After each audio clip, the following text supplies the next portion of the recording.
Hi, it's Edward, back with another video. Please take a moment to click the thumbs up button below and consider subscribing to the channel. Thank you for your support. Today, I read an interesting article on foxbusiness.com written by Jay Caruso titled, Ford Unveils 2026 Mustang FX Package with Nostalgic Fox Body Styling. According to the author, the automaker on Saturday unveiled the 2026 Mustang FX package, which pays tribute to the third generation of the vehicle and its 1980s and 1990s styling that became commonly known among enthusiasts as the Fox Body Mustang. Well, I thought this was really exciting because I love the Fox Body Mustangs from the late 1980s and the early 1990s. I actually owned a Mustang GT 5.0 from the late 80s. It was bright red with gray cloth interior, and it had the 5-speed manual transmission. There's just something about that car. When you start one of those, the sound is just amazing. What I always thought was really cool about those Mustangs is they had factory headers. While a lot of General Motors vehicles of that era just had exhaust manifolds, those Mustangs had factory round headers coming off the block. And it just had an amazing sound. The performance of those old Mustangs was great for that era. Now mine only had 225 horsepower, but that was paired to the 5-speed manual transmission. And because the car was relatively light, you really got great performance. Now compare that to the Camaros and Trans Ams of that era. Most of the Camaros and Trans Ams had a 5-liter V8, but they were heavier and they just didn't have the same performance. Now there were some that had the 5.7-liter V8. For example, you could get an IROC Z with a 5.7-liter V8. It was pretty uncommon to see one of those around town though. Most had the 5-liter.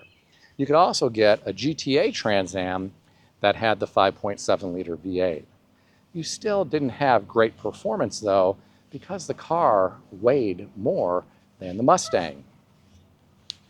Really, during that era, the Mustang 5.0 ruled the streets. Unless you had a lot of money and you could purchase some exotic car that had even greater performance.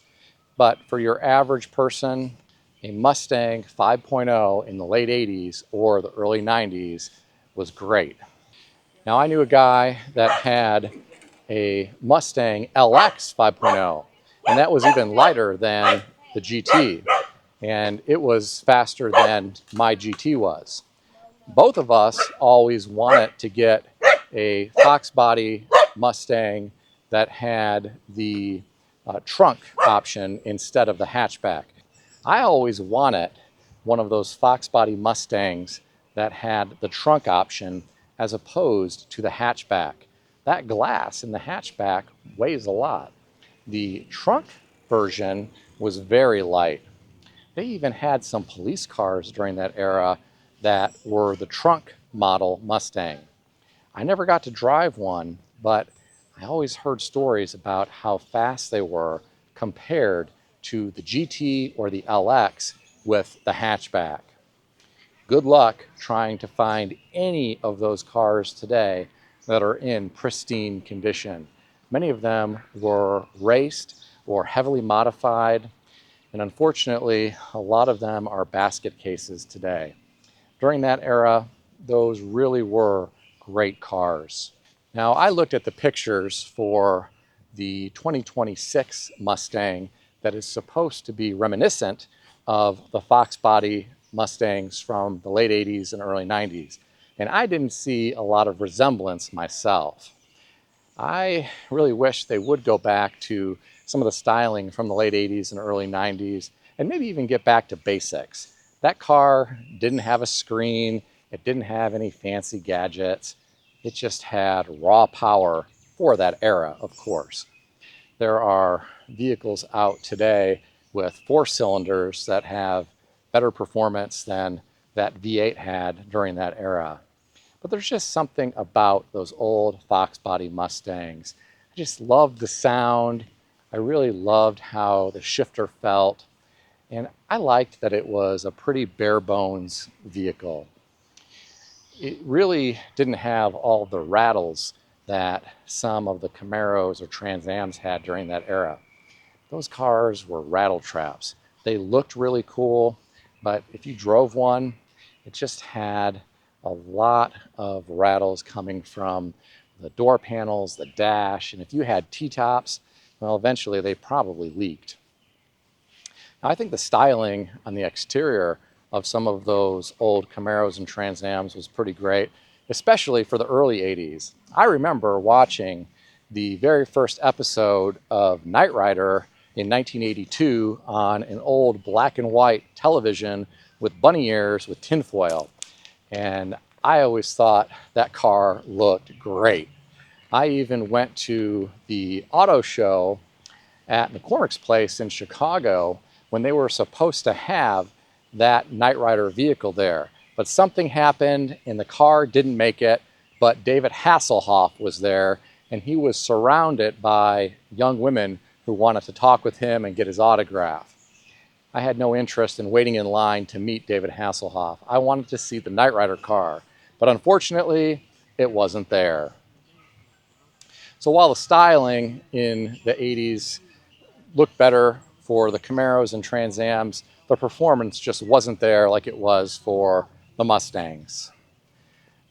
Now, I doubt that we are ever going to see another bare bones car like the Mustang from the late 80s and early 90s. There are simply too many government standards that automakers need to uphold these days.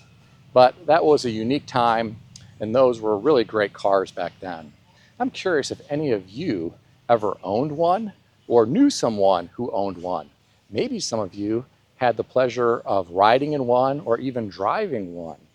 If you ever did, tell me about it in the comment section below. If you enjoyed this video, consider subscribing to the channel. I want to extend a special thanks to everyone who has subscribed to this channel. I want to also thank all of my channel members. If you would like to become a channel member, there is a link in the description beneath this video. You can read more about the different membership levels. Please also check out some of the great books I suggest you consider reading in the description below. I've included Amazon affiliate links to these books. As an Amazon associate, I earn from qualifying purchases. Stay healthy and wealthy. I'll see everyone in the next video.